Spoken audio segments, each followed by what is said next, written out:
Daniel, you talk about leadership style and the impact on the workforce. And you mentioned that there is 6 styles of leadership. So can you just give us an outline of the styles and how they each have an impact on the workforce?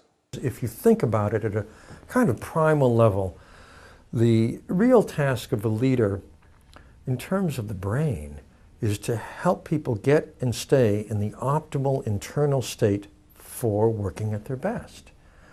And many leaders shoot themselves in the foot by ignoring the fact that in any human group, the most powerful person in the group is the one people pay most attention to, put most importance on.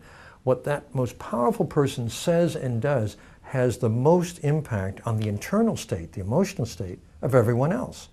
So if you're looking for best results from the people that work for you, your responsibility is to drive the state that's going to help people be at their best and to avoid leading in a style that puts people in their worst state for performance.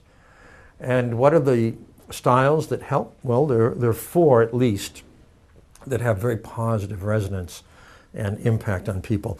The first is, you could call it the visionary, someone who articulates a goal that motivates us all. And that creates a very positive state, a very hopeful, forward-looking, goal-oriented way of working. The second is someone who's a coach, who really cares about the people that he or she is leading and helps people get better or get further toward their own career goals by, for example, getting an assignment that will stretch them and help them learn how to do something that they're going to need along the way. People appreciate that enormously, and that too creates a positive climate. A third is being affiliative, understanding that having a good time together is not a waste of time, that it creates a kind of a social capital that means that we have stronger connections, we can work better together. And then a fourth is the consensus leader, someone who feels that well, I may not know the best way to go forward. I need to ask other people. All of that has a positive impact. And then finally, 2 that don't work so well. One is a pace setter, someone who just leads by example and is very critical of other people who aren't as good as they are.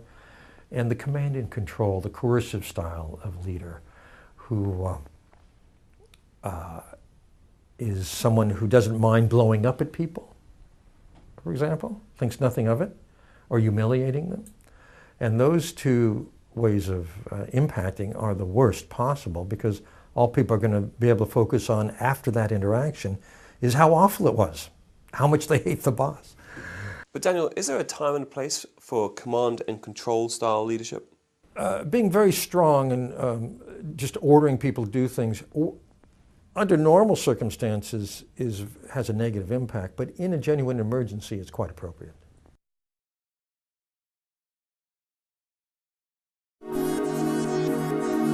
Bevo.com